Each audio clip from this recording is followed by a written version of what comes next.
une autre question. Pour faire des recherches sur la résilience, est-ce qu'on peut travailler du côté neurologique ou d'un autre côté psychologique ou du côté génétique ou est-ce qu'il faut faire des travaux transdisciplinaires? Comment faire ça?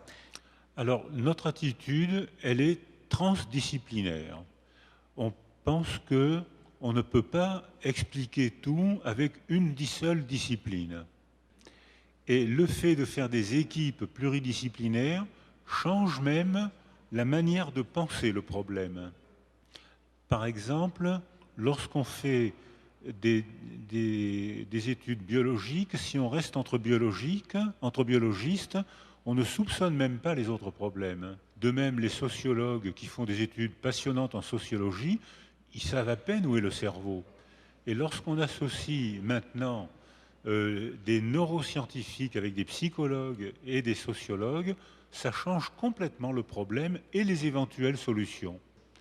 Par exemple, c'est parce qu'il y avait des psychologues dans l'équipe qu'on a rendu photographiable qu'une personne privée de parole, privée d'interaction de parole pendant 15 jours, commence l'atrophie temporale droite.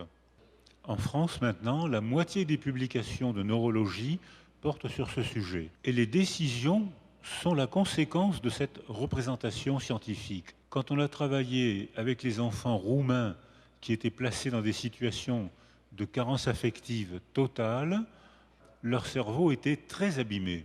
Et les gens nous disaient, ce sont des monstres, c'est pas la peine de s'en occuper. Et nous, on disait, ce sont des monstres parce qu'on ne s'en occupe pas. Et j'ai souvent cité la phrase de Victor Hugo, si vous voulez fermer une prison, ouvrez une école.